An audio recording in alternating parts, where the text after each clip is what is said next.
Ladies and gentlemen, welcome to this special election edition of Floating on the Stream of Consciousness with George and David. I want to say thanks to everyone's patience. I had some technical difficulties getting through, and it's interesting because today's topic is analog and digital, and we were having some issues there. We were. So, David, for those who may not have heard your gracious introduction about what it is you do, would you be so kind as to share that with them again? Sure. So happy to be with you as usual, George, even though we had to deal with the gremlins in our computers, it seemed. So I am the Director of Undergraduate Research and Creative Activity at Christopher Newport University in Newport News, Virginia. I've been a professor of medieval and Renaissance religion, literature, and culture for about 30 years. I've written a bunch of books. My most recent book is on the 7 deadly sins. And I enjoy meeting with my friend George here on a pretty much a weekly basis That's right. to talk about just about anything. We were all over the place. Yeah, I think that those are some of our best casts, and that's why we talk about the stream of consciousness here. Right. You know, I guess maybe to start it off just real quickly, I can't believe I'm 48 years old and I still have a problem sometimes with the time change. I think I moved to Hawaii, and so time doesn't change over here. It doesn't. Okay. Yeah. That's what I thought. See, so yeah, well, I today is my birthday and I'm 59. So I got a little bit on you here. And yeah, I don't know, the time change thing just we were trying to negotiate when we were going to meet, negotiating between Eastern time, and we just changed the clocks, and Hawaii time when you didn't. And we were very confused. Yeah. I had another guest this morning and the same thing had happened. I was at 7. I was like, okay, I'm waiting. And then I go, son of a gun, it's 7:05. I think maybe I sent them the wrong thing. And it's weird because I did send them the wrong link, but then they got back to me and they said, hey, we're not going to meet until an hour later. And I was like, what? No, I have a thing in an hour. So well, that happened to us. One of the very first times that we chatted must have been the last time we changed the clocks. And I was here and we had changed the clocks that weekend and I didn't realize you didn't there. And so it was 6 a.m. or something there. And you were like, no, we're reading in an hour. Very strange. Well, apparently it's all going to go away. Maybe. Yeah. It's interesting. And it brings us into this idea of analog and digital, right? Like what is this thing time that we're doing? And you know what, I read something interesting, and when you had proposed this topic, I had just finished reading this book right here. I'll show it to you. This is a fascinating author for those who may want to check this out. Young Chul Han, and it's psychopolitics. And in here, he talks about these new types of technologies that seem to be infiltrating our system through government and education. And he talks a little bit about, isn't it strange that in today's world, the smartphone is it's almost synonymous with the Rosary. And that kind of gets me to digital and analog. Like you have this handheld device in both times. It's a tool for monitoring, maybe self-monitoring on both of them. One is the beads and the other one's like this slick fondle slab that you still pull in your hand and you pull out to try and get a vision of heaven or maybe a vision of hell, or there's all these tools for control on there. So I wanted to bring that up and throw that past you as we got on there. What do you think about that? Well, yeah, I mean, technology certainly has infiltrated the world of ritual. Yes. Religious ritual, spiritual ritual, and even secular ritual for that matter. But I know when I first started teaching that course called Hamlet in Hyperspace, my gosh, that must have been in the very late 90s. I think it was 98 when I started teaching that course, when I created it. The first book that I used in that course was a book by David Noble called The Religion of Technology, which is a really terrific book. Even though now it's, my gosh, 23 years old. It's kind of outdated, but he is talking about in that book the ways in which technology over time has really sort of become insidious in the world of religion and spiritual practice. And it's something which certainly scholars and critics have talked about for the last 2 decades. the ongoing influence of technology on those aspects of our lives. And I think you're right. I mean, some people do treat their smartphones as if it were prayer beads, Yeah. or for that matter, any talisman That's a that great you word. might carry. And it's quite interesting because there are a lot of implications for it on the level of theology, and then on the level of spirituality, right? Two different things. But I know there, lots of technology discussions in the world of theology. I mean, dating back to, my gosh, I mean, the printing press, right? I mean, the first printed book is a Bible, and the effects that was going to have on spiritual practice is part of the really what really began the Protestant Reformation, right? Difference in the ability to have a text in front of you, because now print is widely available versus you got to have a priest in front of you who can read the text to you and interpret it. Now you can interpret it on your own. That's a huge change. Yeah. But even there are modern things like, I mean, in Judaism, for example, I remember there's been an ongoing discussion in Talmudic interpretation about the roles of technology in our lives on a daily basis. Example, several years ago, I remember there was a discussion about answering machines. This is back when answering machines were relatively new. And there was the question about whether or not you could have your answering machine accept a message on the Sabbath, because you're not supposed to use technology on the Sabbath. It's a tech-free zone. And so even if you didn't answer it and didn't listen to the message until after the Sabbath, was it okay for your answering machine to answer the phone during the Sabbath and take the message?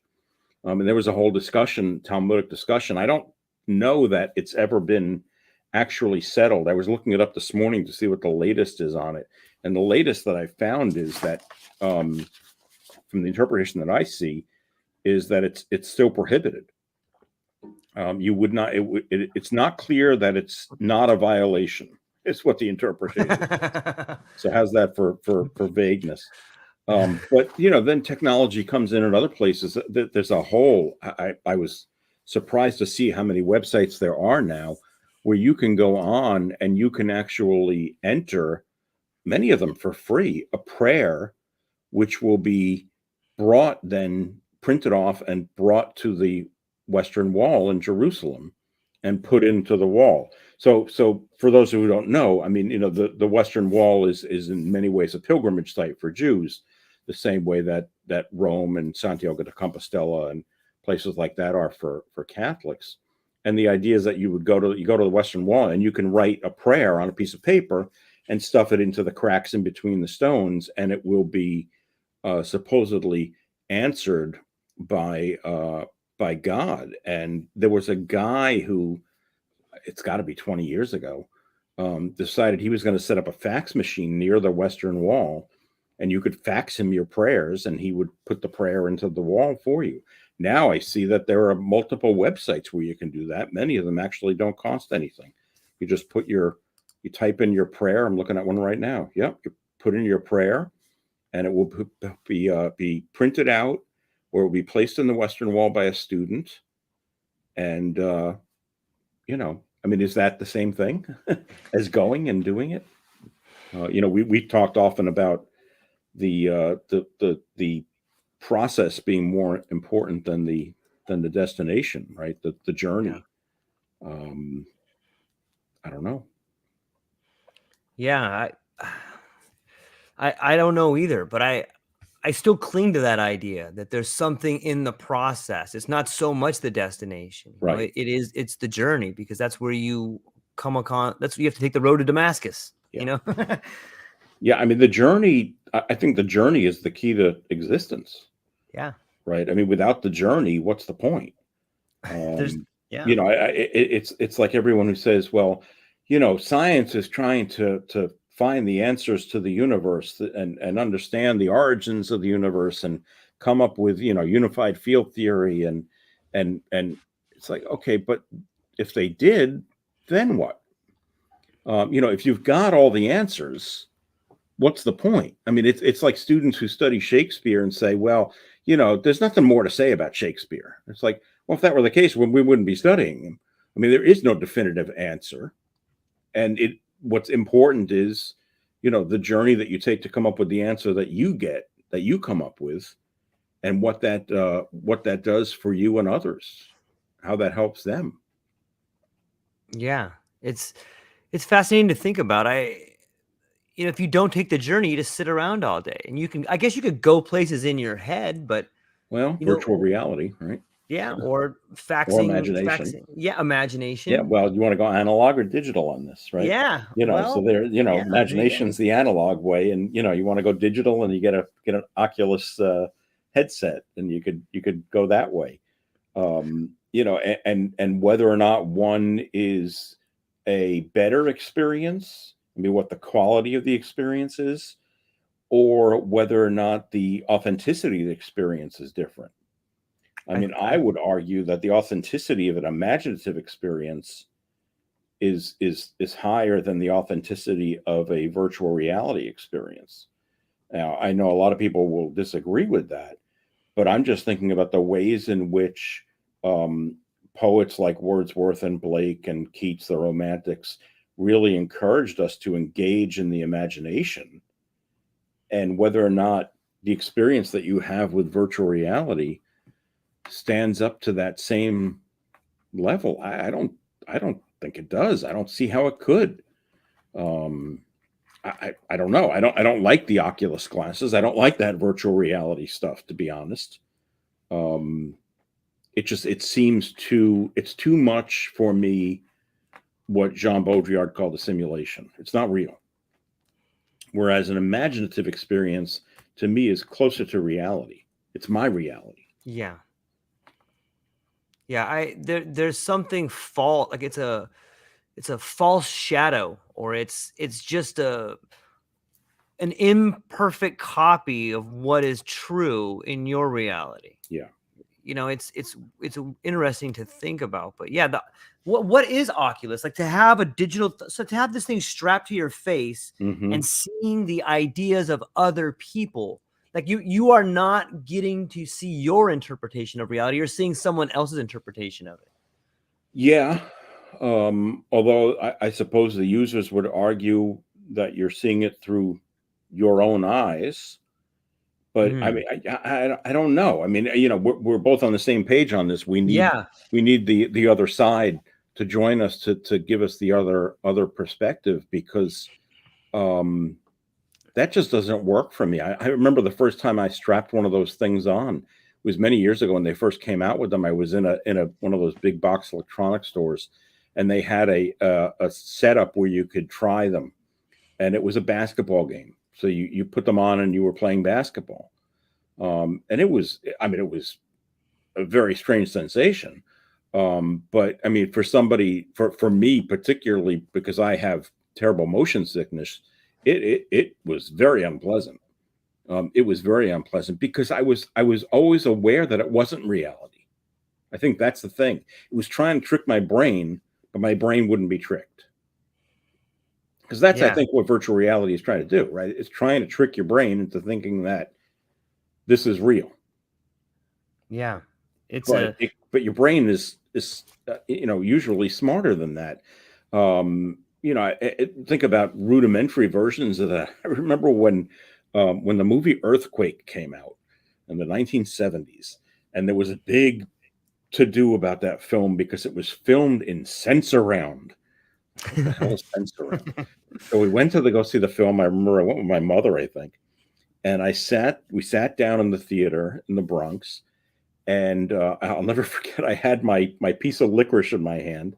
And the first time the earthquake began, it felt like the whole theater was rumbling. And I remember I sat there the whole time with this one piece of licorice in my hand because I was afraid to eat it because it was so nerve-wracking.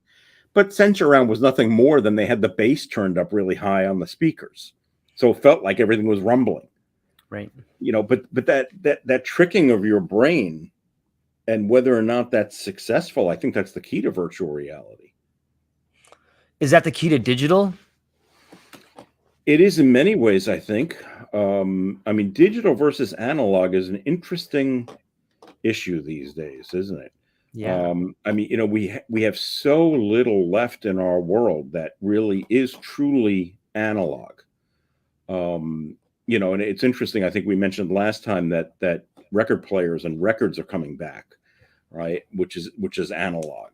And the difference is, of course, that the way I discuss it with my students, at least, is analog. You can sort of see the mechanics of how something works. Digital usually can't. So we think about, you know, and what really intrigues me about this is the metaphors that we still use, right? Yeah. You tell someone in a car, roll down your window.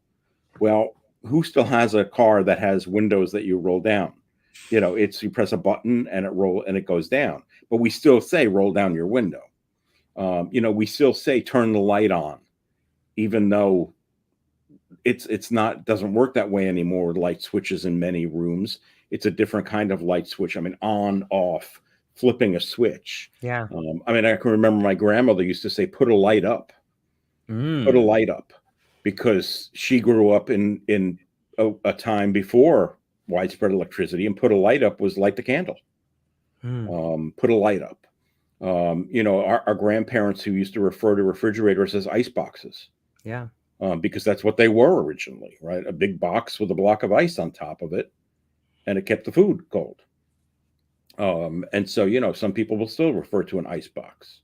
And so there are a lot of metaphors like that for things that we have moved away from in an analog sense to a more digital sense. And I mean, personally, I can appreciate the analog world, and there are some things that I think I still want that way. I'm not getting them more and more because it's just not available. You know, you think about movies, right? I mean, we used to go to the movie theater, and in the back of the movie theater was a projection room with big projectors, and they had, you know, reels and reels of film. And now everything is digital. They download the films. The projectors are digital projectors. There's no film anymore. I mean, those of us who are old enough to remember sitting in theaters when, you know, something would go wrong with the projector or the film would break in the middle of the film, and, you know, everybody, oh, and you'd sit there waiting while they fixed it. That rarely happens anymore. If it does, it's because somebody probably kicked the plug out from the more than anything else. But I have an appreciation for that analog world that I think sometimes I lament losing. Sure. And it's not to be a Luddite. It's not to say, you know, oh, all technology is bad. It's just, I think there's a place for everything. And as we've talked about before, just because we can do something doesn't mean we should. Right. I mean, there are some ways that, you know, maybe the old way is better. I don't know. I mean, you know, I oftentimes wish that, you know, cell phones didn't exist, and they're just a gigantic pain in the ass. And the way that people are tethered to them, it's almost become an extension of their physical beings, right? A lot of people have written about this in the last few years about how just the technology is now an extension of our bodies. Yeah. And I don't know, that bothers me. Yeah. I think it should bother you. When I think of the world of the digital and I think of technology, it seems it's heavily influenced by the incentive structure, and that incentive is to make money. So it's not essentially about making life better. It's not about more wholesome. It's about more profit.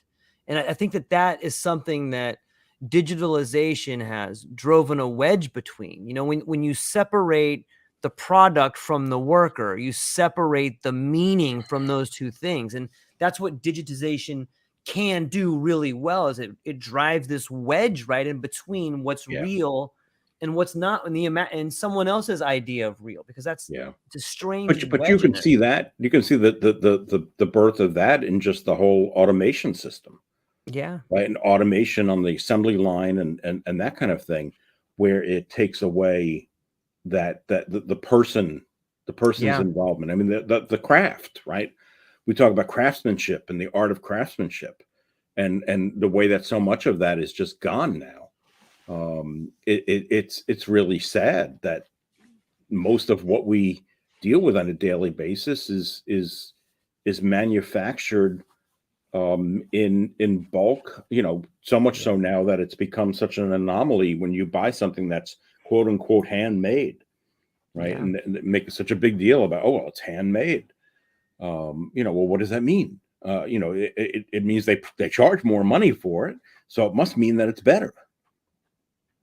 Yeah, like I'll break it down even further when we talk about. I wrote some stuff down here about analog and digital, and on the topic of analog and digital and technology. An analog device records waveforms as they are. A digital technology in the digital format, it samples analog waveforms into a limited set of numbers and then records them. And that, if you think about that for a minute, that's why digital is such a cheap representation of the analog, because it's only taking small samples and then trying to mix them together. You don't have that whole thing anymore, and you get away from the whole person. And that's the argument a lot of audiophiles will make with the difference between vinyl and MP3s or even CD quality, and saying that the vinyl gives you a richer, more full sound, and I don't know enough about audio to speak eloquently about it, but it gives you a wider range of sound than you would get electronically. And I mean, there was so much complaint at the beginning when we started having MP3s, when iPods first came out, that, well, the quality is just not as good, right? The quality of the audio is not as good. It's just less. That isn't the case necessarily anymore, because they've improved ways of doing this. But there are certainly still people who swear by vinyl for a fuller, richer sound. And it scratches and blips and all. I mean, it's so funny, because those of us who grew up listening to records got so used to, maybe there was a scratch at a certain point during a certain song, that then when you hear it, on a CD, you expect to hear that scratch. You don't hear it, and it's like, well, wait a minute, that became part of the song for me.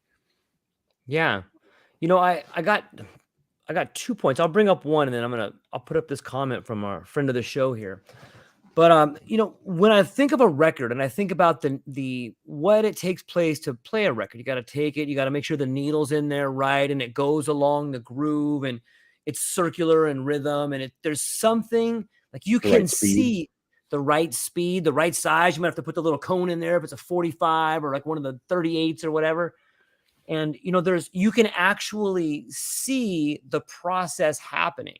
Yeah. And I think in digital, you lose the ability to see the process happening. And when you no longer have the ability to see, you're blind in some ways, and that gets us to what Ben is saying here, is that, it doesn't engage the full aspect of human experience. You're only engaging, he was talking about virtual reality, you're only engaging the visual and auditory, but I think it's pretty similar for digital in a lot of ways.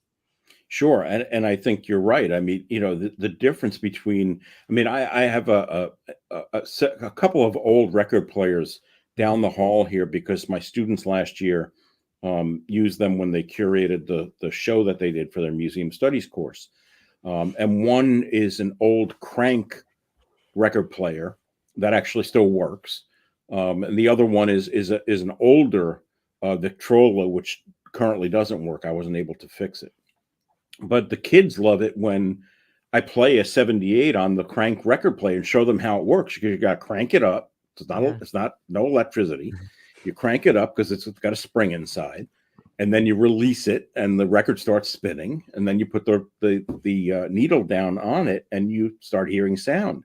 And the look on the faces of, not just college students, but kids when they come through and I do that, it's like you've just done some magic trick. which is funny because really it's the opposite that's true. The Yeah. magic trick is turning on, my cell phone, which has, how many Yeah. songs are in here? Yeah. Where are they? How is that happening? Whereas if I show you that on a record player like that, you can see exactly how it's happening.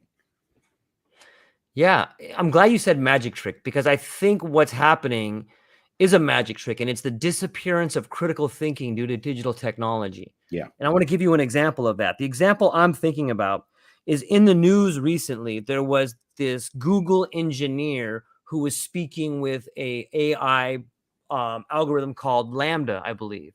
I forgot the gentleman's name who was doing it. And he came out and he said, look, this digital technology is a sentient being. And he gave if you could go on and read the conversation he had with that particular program, and it sounds amazing. However, I recently talked to one of the world's greatest science fiction writers, a gentleman by the name of David Walton, his new book, Living Memory, great book, by the way. And I asked him this question, and he started laughing, and he goes, that's the problem. He goes, what he asked that chatbot, what he asked that program was a very fascinating human question. But he could have easily asked that computer, I'm flying through space with my 4 flamingo friends, and one of them said that they like to eat worms on Thursdays with their head below ground. How do you think I should communicate to my flamingo friend the right way to tell him he shouldn't do that? And that chatbot would have a great way of explaining to you this nonsense answer. Right. So, but it's this idea, once you've lost the idea of the analog, now you can be told anything by the digital, and you don't have any reference to back it up. Like there's nothing there for you to have to fall back on. If you live for nothing and die, if you don't live for something, you die for nothing. Or yeah, I'm not sure that's the well, right and word. the problem with that is our becoming enamored with the digital. Yes. And basically coming to worship it. Right. Yep. I mean, that I can Google something and, well, I mean, Google said it, so it must be right. Right. And we value that over the word of a human being who is an expert who says something different. It's like, well, but I saw it online. It must be right. And I think that's really a frightening development in the last 30 years since Tim Berners-Lee developed the World Wide Web, is this swing of the pendulum from initially we didn't trust anything that we were seeing on the internet, and now too many people just will accept that as gospel truth. And you're like, well, wait a minute. And you say it's the death of critical thinking, right? I mean, where's your critical thinking if you're just being spoon-fed things from a computer search engine that's working on algorithms, and you're not challenging or questioning it? You're just accepting whatever it is that you're being given. I mean, we're in the brave new world, right? Yeah. It's really frightening that that's the way people are starting to gravitate. And boy, that's just such a part of the issue today with education. There's a great line that I came across, and actually I give myself credit because I was editing a paper that I'm publishing, and I actually had quoted this and I forgot all about it. But there's a terrific scholar of Augustine called Brian Stock. He's really a fantastic writer. I think he's a historian, and I believe he's now probably retired. But he's written several really just incredible books on Augustine. And in one of his more recent ones, he has this statement. He says, humans cannot explain natural order, but through the practice of the liberal arts, they can arrive at some understanding of narrative order within themselves. So it's the importance of liberal arts education. Yeah. Is, we can't explain what's going on in the world, but through the liberal arts, I can come to some understanding of the narrative order within me. And then I can use that to kind of try to reflect what the hell's going on in the world, right? It's one of the things that we've continued to come back and forth with in our discussions is subjectivity versus objectivity. Yeah. Right. And my ability to see the world objectively versus only seeing it subjectively, right? If I can only see things through my own perspective and I can't get out of that, then my critical thinking is shot to hell. Yeah. Critical thinking is the ability to look at something objectively, right? And try to strip it of any kind of bias that I might have, whether that bias is taught, whether it's natural. I mean, what I mean is, let's say I'm colorblind and I don't see color properly. It's the ability to see something by taking away whatever that bias is that I might have and look at it from that perspective. And that is something which we desperately try to teach students, especially in the liberal arts education, and have, I would say, since Plato's Academy, right?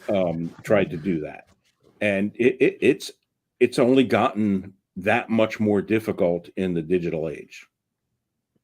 That's really well said. In hearing that, it brought this thought to my mind that maybe the digital age has made synonymous objectively with objectified, because people Mm, are just objects now in some ways, and they see, like, how many men see women as objects, or right. how many employers see their employees as objects. They don't look at them objectively. They just Yeah. see them as objects, or the theory of replaceable parts. And Sure. I think that's what the digital digitization takes out the humanity of things. It puts the Oh, definitely. magic I in the mean, machine. even at the level of just, these days, how many repair people are there for things? Yeah. When, growing up, I mean, if your TV broke, you called the repairman, the TV repairman. They were listed in the yellow pages. That's a profession which has gone the way of the dodo bird. Even things like, I was noticing this the other day because I was someplace and I drove past one and I was shocked. It was what my father used to call a shoemaker, right? A cobbler, a person who fixed shoes. Those are few and far between now because it's a dying thing. Your shoes fall apart, you throw them out, you buy new shoes. I can remember quite vividly growing up, my father giving me his dress shoes and saying, take them down to the shoemaker and have new soles and heels put on them. And he would do that, occasionally when they wore out, instead of just throwing them out and buying new shoes. But that, again, now we're back with craftsmanship. Yeah. Because a lot of that has to do with a craft. I mean, the guy who fixed your TV, I mean, that was a craft, right? It really was. And those kinds of crafts are dying. I mean, even to the point where now you've got folks who, we had a new stove put in a couple of years ago. And about a year ago, something funky happened with it that I just didn't think should have. And so I called because we had bought the extended warranty on it. And they sent somebody out, and the guy looked at it and he said, yeah, he says, we can fix that. He said, it's going to cost about $400. And I'm like, what? And it was just because it's not worth it to fix these things anymore.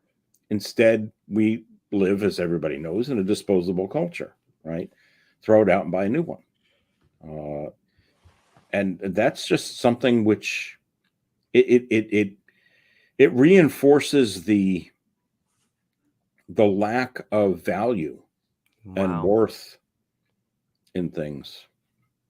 Yeah. They just don't have the same value that they once did. Even cars, right? Yeah. My father had cars, and he had them until they drove them into the ground, and obviously people don't keep cars that long anymore, but you really can't. They don't last. They're not Yeah. built to last. Planned obsolescence. Yeah, yeah. I mean, as hideous as those olive appliances were that we had in the 1960s and 70s, you could launch a rocket off those things. They weren't going anywhere. Yeah. But that's not the case with the stuff you buy now. It's interesting to think, most people won't draw this comparison, but I think it's fair. And the comparison is, if the things around us are planned to become obsolete sooner rather than later, then what does that say about our values? What does that say about the way we see the world? When you and I have this conversation and we can tell you, my aunt's 57 Ford Fairlane lasted a long time. my 2020 Acura or Lexus hybrid is already got 40,000 miles on it, and I can't even change the oil on there because I don't have the right tool, and it's interesting that, and I think it's a good measure of who we are by the things we're surrounded by, and if they're all built to fail, Well, look at the cobbler. I bought a Mini Cooper 2 years Nice. ago. I love my Mini Cooper, and I'm not a car guy, but I love my Mini Cooper. But when I bought it, and they were showing me the car, and I took it for a test drive. I got back to the lot, and I got out of the car with the saleswoman, excuse me. And I said, well, how do you pop the hood? And she said, well, why do you want to pop the hood? And I said, well, I want to look under the hood. And she said, well, there's nothing to see. You pop the hood on this thing, and there literally is nothing to see because nothing is serviceable by us. Nothing is accessible. In fact, I don't even think I can fill the windshield wiper fluid myself because it's all sealed off. So, and it remains in some ways in that way kind of a mystery. What's under there? How much of that is electronic? How much of it is actually moving parts? I don't know. Probably not as much as once was. But I think you're right. I mean, that it speaks to how we value things, and the devil's advocate would say, oh, well, you're talking about being materialistic, right? About holding on to stuff and the value of stuff. And it shouldn't have that much of a value. And no disagreement there. But it also speaks to the ways in which we think about the things that we have around us. Yeah. And how important they are. And how important they are when it comes to things like sentimental value and personal value, right? I'm not talking about monetary value only. And I think that's where people fall into the trap. They think, oh, well, you're only talking about the monetary value of something. No. I mean, things have value beyond their monetary value. I mean, just sitting here at my desk, I mean, this silly Apple paperweight, right? It's a paperweight that's an apple. This was given to me decades ago by a student. I can't even remember what student it was, to be honest, but it's been so long. It's been sitting on my desk my entire career, right?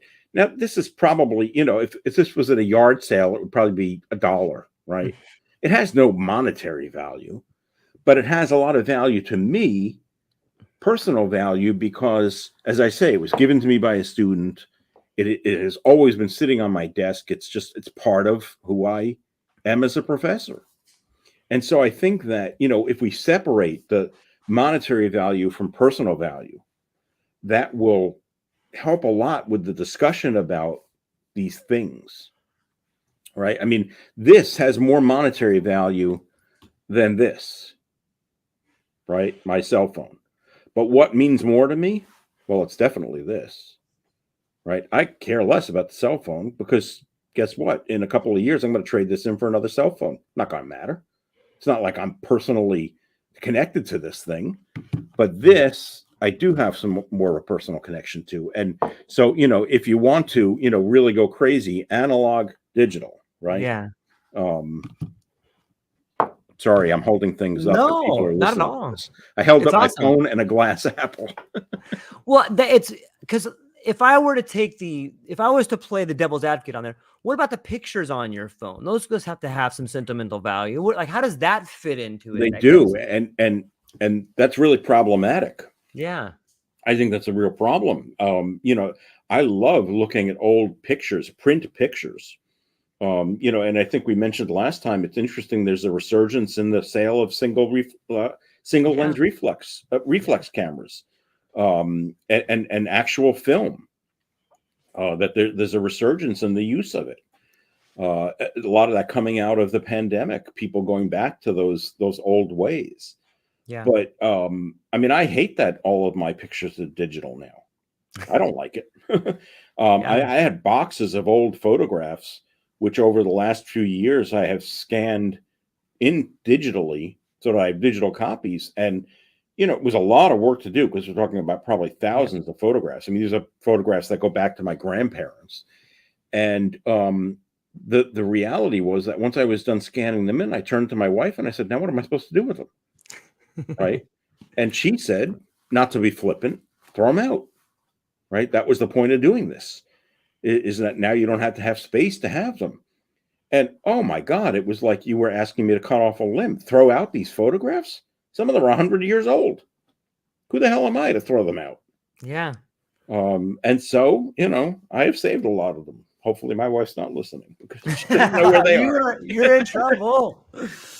So, David, I feel like we're just getting warmed up, but due to the technical difficulties we had, no, I I'm gonna understand. I have to go to the dentist and get Oh, some work done there. I'm sorry. Yeah, I know. But Now, anyway, do they give you glasses to wear? To some dentists do that now. Give you virtual reality glasses to wear during your dental visit, so you can relax. I've noticed what they come in now and they can take they'll put a wand through if they're going to do a crown, and they'll get a whole 3D imaging of my mouth that comes up on a screen. No kidding. And I was like, wow, look at this. And then that way they could just print out the crown right there. Bingo, bango. Wow. So on some level, we should continue this conversation because I think we've barely scratched the surface on it. I think that there's a lot we can get into there. But agreed. As for now, what is it that you have coming up? What's the blog post going to be about this work? Where can people find you, and what are you excited about? Sure. So my website is davidasolomon, SALOMON.com. And there you can find the links to my books and the blog and all of my other consulting and appearances. And what the most recent blog post is about division. Which is probably appropriate given the fact that today is election day. And your birthday. Happy birthday. Yes, thank you very much. And I the piece on division, I think I don't feel like it's finished, so I'll be eager to hear if people have any comments about it, because I think there's more to be said there. What am I excited about? I just began reading this new book on D.H. Lawrence called "Look, We've Come Through: Living with D.H. Lawrence." It's by a woman named Laura Fagel.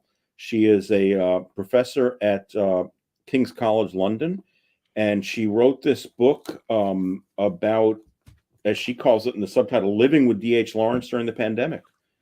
She decided that during the pandemic she was going to write a book on Lawrence, and so during the time that she was in the lockdown in the UK, she went through all of his work, and it got an interesting review, and I ordered a copy immediately from the UK. It's not published here yet in the States, and just started reading it this morning. It was quite good.